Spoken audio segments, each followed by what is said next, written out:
Soalnya al-hukmu yataghayyaru bitaghayyuril asman wal amkan, seperti itu. Tempat dan waktu itu mempengaruhi tentang keputusan fatwa yang diambil. Untuk membangun kebiasaan menulis, salah satunya adalah satu, disediakanlah fasilitas yang menunjang untuk penulisan. Salah satunya adalah perpus misalnya. Karena tulisan itu lahir karena banyak membaca. Semakin dia itu banyak membaca, maka semakin kuat dorongan dia itu untuk menulis.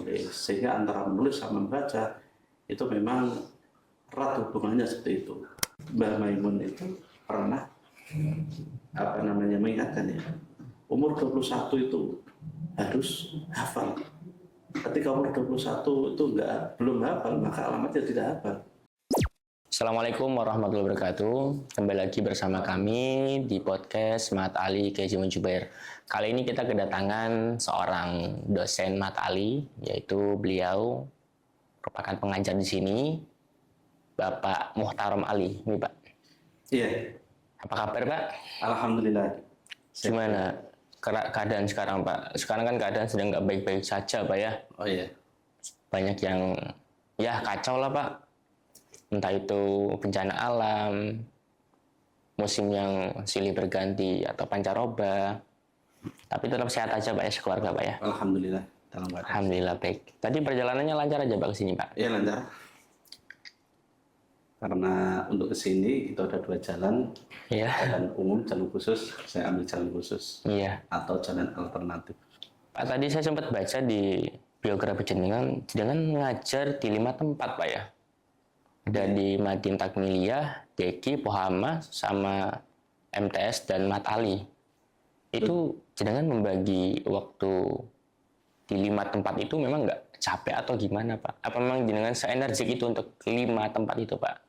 Oh gitu ya, untuk 5 tempat itu sebetulnya ya biasa-biasa saja menurut saya. Dalam artian itu kan waktunya kan nggak sama. Jadi ketika kita kosong di waktu sini, kita bisa ngambil di waktu sana dan yang lainnya. Sehingga menurut saya pribadi yang menjalaninya ya nggak terlalu terbebani menurut saya. Berarti Bapak ini orang yang tidak ingin waktu itu kosong Pak ya? Berarti harus ada giat, dan giat. Iya, salah satunya seperti itu. Kira-kira itu ada sebuah hal yang mendasari sampai dengan seperti itu, atau memang karena memang ya dengan alasan ya simpel aja nggak pengen kosong gitu Pak? Ya kalau menurut saya salah satunya memang hiburan bagi saya itu mengajar. Ya, sehingga ketika waktu paling sumpek salah satunya itu ketika memang masa libur. Ketika masa libur itu kayak membosankan gitu loh, tidak ada aktivitas, apalagi nggak bisa ketemu sama teman-teman santri, mahasiswa dan yang lainnya. Tapi pernah nggak sih Pak jangan berpikir bahwasanya saya tiap hari ngajar dan kalaupun libur tidak ada kegiatan gitu. Jangan berpikir sumpah gitu loh Pak, saya bertemu setiap hari dengan orang yang sama, dengan kegiatan yang sama, kemudian dengan sumpah dan butuh liburan, pernah nggak sih Pak? Hal seperti itu menurut saya juga manusiawi ya, karena seorang itu mungkin dalam satu titik mungkin dia itu mempunyai rasa jenuh atau gimana ya menghadapi seseorang. Tapi ketika kita itu mempunyai prinsip bahwasanya ketika kita ngajar itu ada nilai-nilai ibadah dan yang lainnya, maka dengan sendirinya perasaan seperti itu akan terkurangi, bahkan akan hilang dengan sendirinya. Tadi saya baca dengan ngajar di Madin Takmiliyah sampai di Mat Ali ke Jubair. Kan itu kan dengan orang yang berbeda-beda, dengan tingkat umur yang berbeda-beda, Pak. Gimana cara jenengan itu memposisikan hal tersebut, Pak? Kan kita kan melihat ada anak TK, ada anak SD, MTS, segala macam gitu, Pak. Ya itu sebetulnya tuntutan peran dari seorang guru kan seperti itu. Guru itu harus mempunyai jiwa berwajah 1000. Jadi tidak monoton, sehingga dia itu bisa ketika berhadapan dengan usianya lebih sekian, maka kita harus menyesuaikan dengan yang usia sekian. Ketika berhadapan dengan mahasiswa matali, maka kita juga harus menyesuaikan dengan usianya matali seperti itu. Oh iya Pak, tentu kan kalau kita jengkel dengan seseorang itu manusiawi kan Pak ya? Iya. Tentu manusiawi. Pertanyaan adalah, bagaimana sih Pak kalau jenengan jengkel sama mahasiswa sendiri? cara jenengan memfilter hal tersebut untuk tidak meluapkan terhadap mahasiswa tersebut, entah itu dengan menasihati atau gimana? Iya. Saya juga pernah mengalami seperti itu ketika kita merasa bahwasanya ada siswa atau mahasiswa itu terasa menjengkelkan dan yang lainnya, maka langkah yang saya ambil adalah salah satunya adalah mengedepankan kesabaran. Bahwasanya seseorang ketika mengajar itu tidak harus yang harus ditekankan adalah mengajarnya tidak, akan tetapi harus ada nilai mendidiknya, dan nilai pendidikan itu bisa diambil daripada langkah-langkah sabar seperti itu. Ketika ketemu seperti ini gimana, seperti itu gimana. Berarti nggak selamanya pendidikan itu kita dapatkan melalui membaca, tapi juga praktek, Pak ya? Iya, praktek itu kadang lebih mengena daripada hanya sekedar teori saja. Berarti harus seimbang teori dan praktek ya Pak ya? Iya, paling enggak seperti itu. Cuma ada yang menarik Pak dari pendidikan jenengan, dari SD ke MTS Pak. Iya. Ini kan suatu hal yang berbeda. Maksudnya kan biasanya kalau MI, MTS, SD, SMP. Sebenarnya MTS itu jalan pribadi, maksudnya keinginan sendiri, atau memang ada keinginan dari orang lain atau orang tua untuk menuju ke MTS, kemudian sampai MGS gitu Pak? Untuk dari awalnya, untuk masalah pendidikan itu sebetulnya itu adalah minat dari pribadi saya ya. Tapi kemudian dengan berjalan waktu memang orang tua juga mendukung. Berarti ada kedua-duanya. Tapi paling perannya itu memang dari saya sendiri. Saya mulai dari kecil SD, bahkan ketika kita di Madin, saya itu lebih suka. Saya sangat suka sekali, sangat suka sekali ketika ada pelajaran-pelajaran agama, nahwu, shoroh, dan yang lain itu. Bahkan ketika SD juga seperti itu. Jadi lebih condong ke pelajaran agama daripada pelajaran umumnya. Sehingga itu yang membentuk saya ketika lulus dari SD, sehingga saya itu menginginkan untuk di MTS daripada di SMP. Padahal ketika itu, dulu itu kan ada istilah nilai gitu ya, nilai itu loh, nilai ijazah itu kan. Yeah. Itu sebetulnya itu nilai saya danem, istilahnya dulu itu danem. Ya lumayan sebetulnya itu. Ketika masuk di SMP itu, dari sekian teman saya itu yang masuk SMP sebetulnya 4 besar itu saya. Sehingga ketika saya itu masuk di MTS, danem tertinggi kedua itu saya. Gitu. Pak. Ya karena dari awal saya itu memang minatnya di MTS, ya memang akhirnya saya juga masuk di MTS. Berarti sekeliling jenengan, lingkungan jenengan di rumah itu orang-orang yang agamais Pak ya? Sehingga membentuk jenengan seperti ini untuk menuju ke selanjutnya. Alhamdulillah saya lahir dan tumbuh di lingkungan yang memang di situ menurut saya cukup agamis. Karena orang tua saya itu mulai sebelum menikah sampai sekarang itu memang istilahnya kalau di kampung itu ya guru agama seperti itu. Jadi itu mungkin yang menjadi latar belakang saya kenapa kok sampai saya itu lebih condong ke pendidikan agama daripada pendidikan formal yang ada. Dari Miftahul Ilmiah Pak, kemudian ke MGS Sarang, itu ceritanya gimana Pak? Apakah ada alumni dari Sarang ke sana mengajak, menyampaikan untuk ikut ke MGS Sarang, atau memang dari dulu memang sudah terkenal atau gimana Pak? Untuk jenjang selanjutnya dari MTS menuju ke MGS Sarang itu sebetulnya itu lebih dari dorongan orang tua saya itu sebetulnya untuk pemilih harus ada di Sarang dan yang lain harus ada di Sarang karena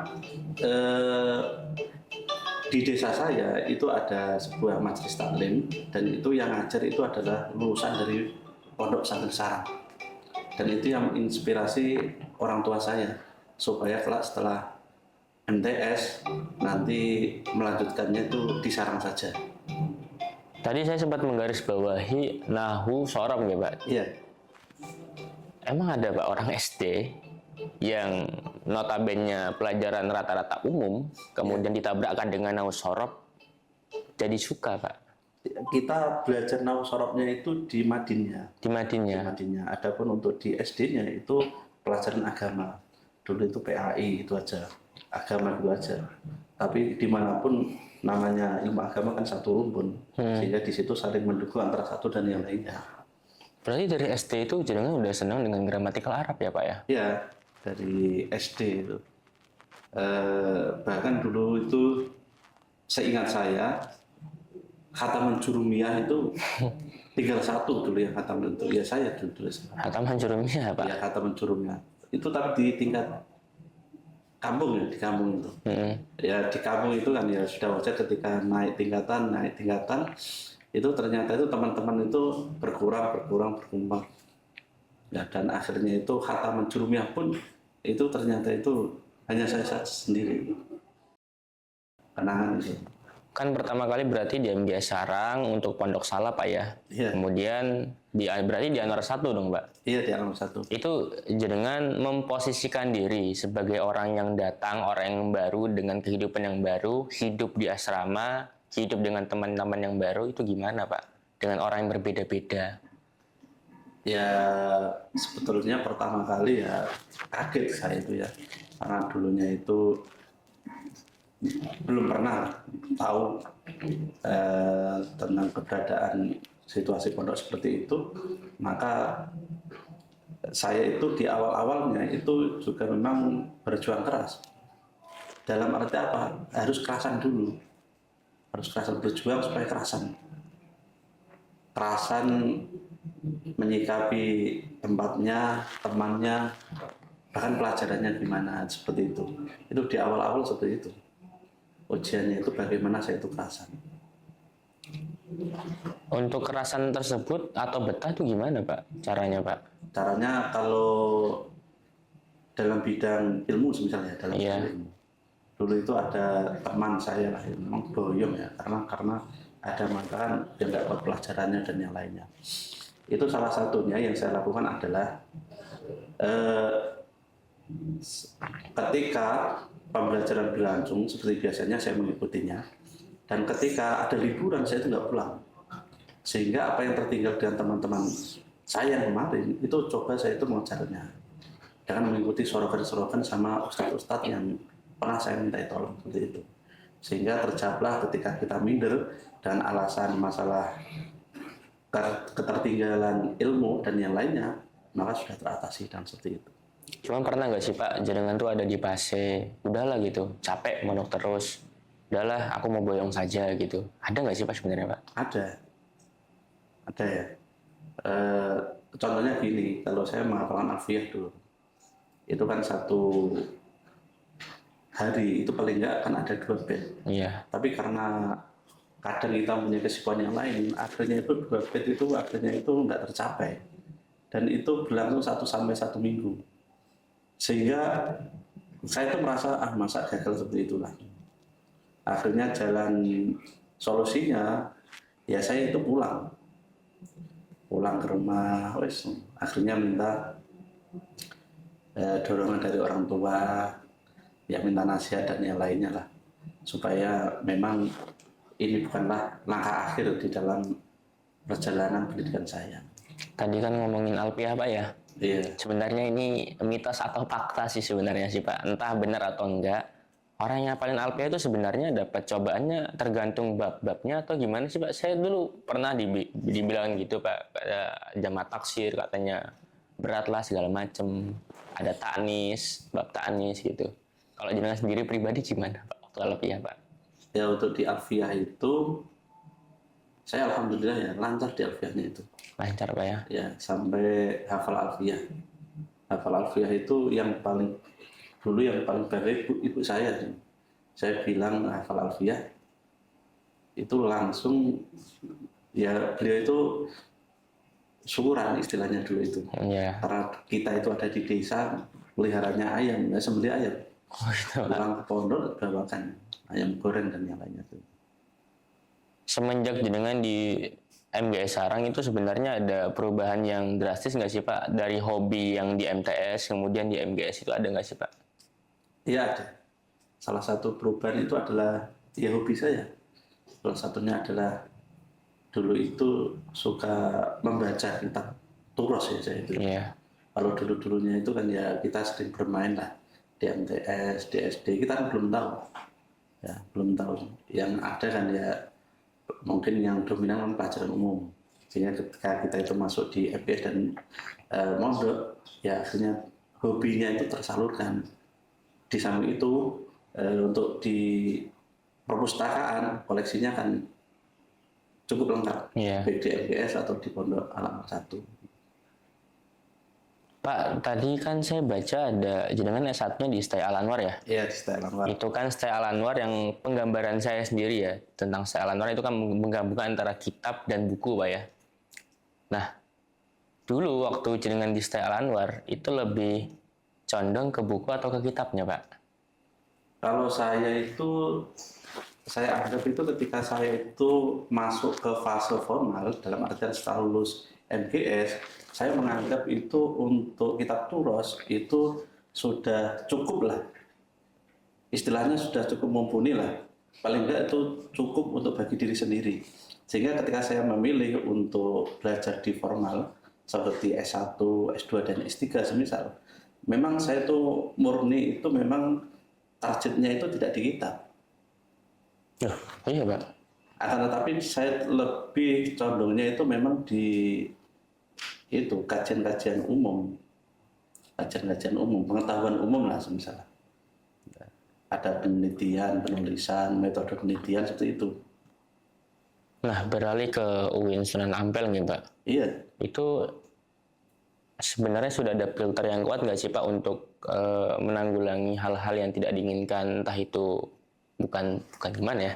Pastinya ada nggak sih filter yang cukup kuat dari pondok-pondok salaf yang jenengan sudah dalami, kemudian datang sebuah buku-buku baru atau buku-buku kiri, yang itu lihatnya gimana, Pak? Maksudnya menanggulangi hal tersebut biar sekedar bacaan saja, tidak sekedar bacaan tapi tidak diimani gitu, Pak. ya memang itu kita persiapan dulu dari awal ya. Bahwasanya bekal kita untuk terjun di dunia formal seperti itu, maka kita harus antisipasi dulu, diperkuat akidah kita, diperkuat ilmu kita, lebih-lebih ilmu yang berbasis agama seperti itu. Sehingga ketika kita itu masuk di dunia seperti itu, kita tidak terlalu kaget, walaupun banyak wacana seperti ini. Sehingga mudah bagi kita untuk memfilter, atau kita itu memilah dan memilih, bahwasanya ini kurang tepat bagi kita, dan ini memang bagus untuk kita, dan yang lainnya. Pak, sebenarnya boleh nggak sih, Pak, santri itu baca-baca buku gitu, Pak? Kalau saya ya, untuk saat ini harus, biar santri itu tahu dunia umum. Dengan alasan dan pertimbangan apa, Pak? Ya pertimbangan namanya dunia ini kan berubah.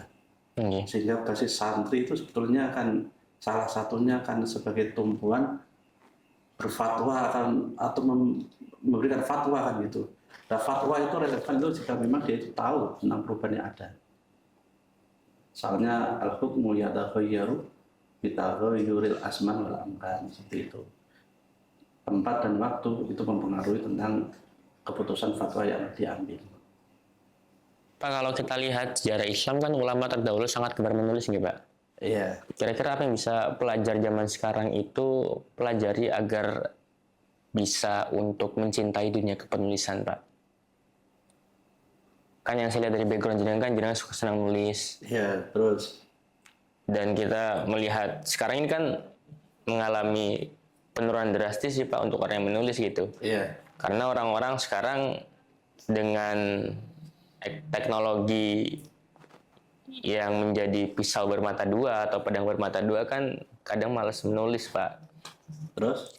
Gimana sih, ada tutorial nggak sih, Pak, buat orang-orang zaman sekarang, Gen Alpha, entah itu Gen Z, untuk mencintai dunia kepenulisan? Karena gini loh, Pak, orang yang menulis kadang-kadang itu merasa putus asa ketika aku tidak tahu titik koma, aku tidak tahu EYD yang benar, aku tidak tahu kapital yang mana, ditaruh di mana gitu, paragrafnya berapa. Itu kan buat kita putus asa gitu, Pak. Karena tidak ada ilmu kepenulisan yang mumpuni gitu, Pak.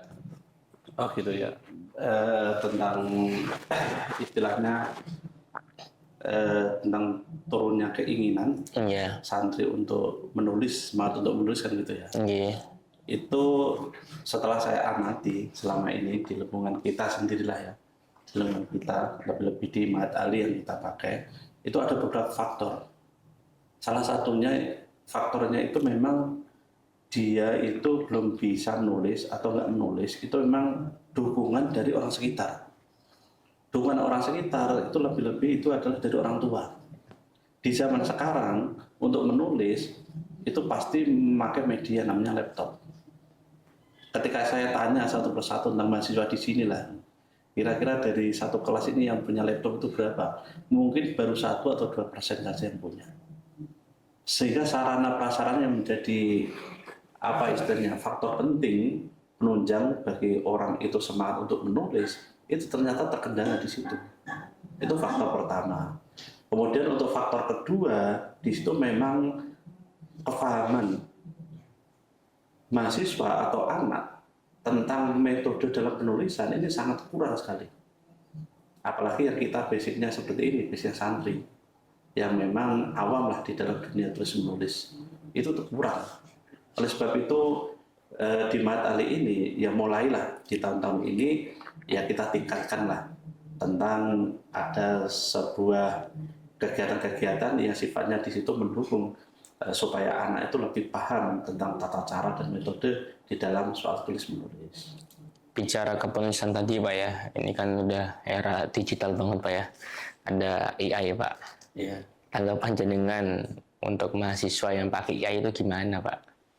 Kalau pakai AI itu ya sangat bagus sekali, sangat bagus sekali. Ya seperti itu tadi lah, kita menjadi santri itu janganlah kuper lah ya. Kita harus melek dengan teknologi zaman sekarang. Okay. Karena teknologi zaman sekarang itu ya tidak semuanya itu jelek, tidak. Bahkan dengan adanya teknologi, kita sangat terbantu sekali. Contohnya saja kita pakai Maktabah Syamilah. Itu kan mudah sekali, ratusan buku. Yang belum sempat kita akses, kita bisa mengakses di situ. Yang belum sempat kita beli, ada di situ. Nah, tapi apakah dengan adanya AI di zaman sekarang itu bukannya menurunkan kepada pengembangan sebagai seorang yang menulis, Pak? Karena kan orang kan sekarang malah zaman dulu orang nulis kan susah, Pak, nyari data segala macam, harus nulis dulu. Kalau AI sekarang tinggal tulis mau apa langsung jadi, Pak. Kan mengurangi perkembangan untuk orang yang menulis itu, Pak. Iya, dalam satu sisi seperti itu. Memang sesuatu itu memang ada sisi positifnya dan ada sisi negatifnya. Memang salah satunya untuk sisi negatif itu memang orang untuk saat ini itu dibuat manja, semuanya manja. Akhirnya mau nulis saja nggak mau. Akan tapi kalau dia itu tahu roh dan manfaat daripada menulis, maka dia itu mungkin ya tidak akan rela waktu berjalan tanpa dia itu menulis. Berarti nggak selamanya AI itu buruk ya Pak ya? Tentu ada plus minusnya Pak ya? Ada plus minusnya di situ. Cuma ada kisah inspiratif nggak sih Pak dari jenengan pribadi? Kenapa senang menulis gitu Pak? Untuk menulis sendiri, itu saya punya kisah ya. Salah satunya itu adalah saya mulai masuk di Al-Anwar 2 itu 2013. 2013 itu saya masuk langsung ngajar. Ketika saya itu ngajar pertama kali itu, mudah sekali saya itu membaca dan mudah sekali saya itu belajar. Sehingga ketika saya itu mengajar, itu di papan tulis itu kebak dengan keterangan-keterangan yang ada. Tapi tanpa saya tulis di dalam buku, tanpa saya tulis. Setiap belajar seperti itu, setiap mengajar seperti itu, setiap mengajar seperti itu. Sampai berakhirlah 2012, saya mulai di sini 2012, masuk ke 2013, sampai masuklah ke 2013. Ketika saya memasuki masa pelajaran itu 2013, maka timbul permasalahan. Karena awalnya saya itu tidak mempunyai istilah wadifah atau kesibukan menjadi pengurus, sehingga bisa fokus untuk ngajar. Tapi untuk tahun yang ini ternyata saya itu juga ngajar juga menjadi pengurus. Dan anehnya kitabnya itu sama. Sehingga di awal-awal saya itu ngajar di 2013, saya itu pertama kali itu ya merasa gimana ya, kecewa pada diri sendiri. Ya, satu karena sibuknya saya sehingga waktu untuk belajar itu berkurang. Yang nomor dua, kenapa dulu-dulu keterangan-keterangan dulu itu sekarang hilang? Andai kan dulu itu saya tulis, mungkin ini mempermudah saya untuk mengajar saat ini. Akhirnya di pertengahan 2013, maka mencoba saya itu belajar lagi plus saya tulis. Belajar lagi plus saya tulis. Dan kekurangan yang sebelumnya, saya ulangi lagi, saya tulis lagi. Itu adalah pengalaman saya. Dan akhirnya jadi sebuah buku. Seperti itu. Saya punya buku itu awalnya 2013. Judulnya apa, Pak? Judulnya kalau kitabnya namanya Akomari. Itu berisi sebuah penjelasan tentang permasalahan fikih wanita ya, fikih wanita. Di situ saya tampilkan banyak sekali penjelasan yang penjelasan itu saya ambilkan daripada kitab-kitab Muqabalah yang lainnya. Pak tadi kan di UIN ya, jangan ya? Iya, saya. Ada rekomendasi buku nggak sih, Pak? Untuk apa? Ya untuk entah itu fiksi atau non fiksi, Pak. Soalnya kan jangan kan di UIN itu kan tentu lebih banyak baca bukunya. Iya. Mungkin, Pak ya, mungkin daripada baca kitab. Karena kan memang habitnya orang-orang sana kan membaca buku bukan kitab, Pak. Iya. Ada rekomendasi nggak, Pak, buat teman-teman yang nanti nonton video ini, Pak? Kalau dari kami itu lebih menganjurkan baca jurnal ya. Jurnal, Pak? Iya, lebih baca jurnal ya. Saya dulu juga pernah diingatkan sama dosen kita ya. Karena buku itu ada masa kadaluarsanya sebetulnya itu. Kalau seperti ini, tapi kalau jurnal itu terupdate di situ. Dia itu mengikuti perkembangan sekarang. Sehingga kadang kalau kita itu membuat sebuah karya tulis, itu ada persyaratannya. Harus ditulis antara tahun sekian dengan tahun sekian. Paling tidak itu adalah 5 tahun terakhir seperti itu. Tapi kalau buku kan nggak ada seperti itu. Nah, gitu ya. Kalau buku kan sudah. Kalau tulis tahun 1090 kan ya sudah. Nggak ada update terbaru. Sehingga untuk menjawab tantangan zaman itu ya kurang menarik. Gitu loh. Karena belum terupdate. Pak, kan ini kan di tahun 2025 dengan presiden yang baru, Pak ya? Iya. Iya, ini ada pertanyaan bagus ini, Pak. Sebenarnya harapan Anda, harapan Bapak sendiri buat sekolah atau pondok pesantren ke depannya untuk membangun kebiasaan menulis itu seperti apa, Pak? Untuk membangun kebiasaan menulis, Iya. salah satunya adalah satu, disediakanlah fasilitas yang menunjang untuk penulisan. Salah satunya adalah perpus misalnya. Karena tulisan itu lahir karena banyak membaca. Semakin dia itu banyak membaca, maka semakin kuat dorongan dia itu untuk Menulis. Sehingga antara menulis sama membaca itu memang erat hubungannya seperti itu. Yang nomor dua itu memang diadakan banyak pelatihan-pelatihan. Sehingga orang itu dalam menulis itu tahu strateginya, tahu langkah-langkahnya, tahu metodologinya. Sehingga nggak mungkin dia itu punya tulisan bagus ketika dia itu banyak membaca, tapi dia itu nggak tahu cara menulis yang benar. Bicara soal metode tadi, Pak, sebenarnya yang kita butuhkan itu kuantitas dulu, apa kualitas dulu, Pak? Sebetulnya dari saya sendiri itu lebih daripada kualitas dulu. Dari kualitas dulu. Kenapa? Karena untuk metode pun di situ sebetulnya banyak versi sebetulnya, dan di situ bisa dipelajari kapanpun dan dimanapun. Tetapi kalau memang di situ kita bahas tentang ilmu pengetahuan, fokusnya pada ilmu agama, itu biasanya itu ada batasan waktunya. Sehingga saya ingat betul dulu Mbah Maimun itu pernah mengingatkan ya, umur 21 itu harus hafal. Ketika umur 21 itu belum hafal, maka alamatnya tidak hafal. Sehingga hafalan-hafalan tersebut itu harus dituntaskan sebelum umur 21. Baik itu Imriti, Jurumiyah, Milkah, bahkan sampai Alfiyah. Sehingga saya itu menyimpulkan bahwasanya kaya itu kita belajar agama itu untuk masa-masa yang memang dikatakan masa-masa kemasan belajar agama itu ada batasannya. Sedangkan kalau kita belajar metode itu enggak. Di umur 30 enggak apa-apa, 35 enggak apa-apa, bahkan umur 40 enggak apa-apa. Bahkan sampai kelas doktor atau profesor itu masih belajar tentang mengenai metodologi tadi. Karena metodologi itu masih berubah-ubah. Menurut versi siapa dan versi siapa.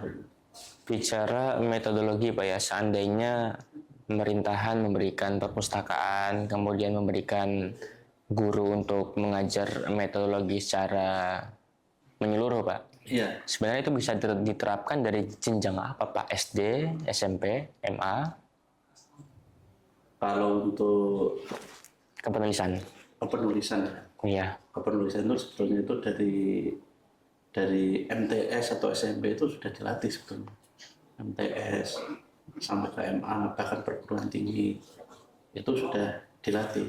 Tapi yang sangat ditekankan itu adalah itu ketika kita sudah menempuh pendidikan S1, S2 atau S3.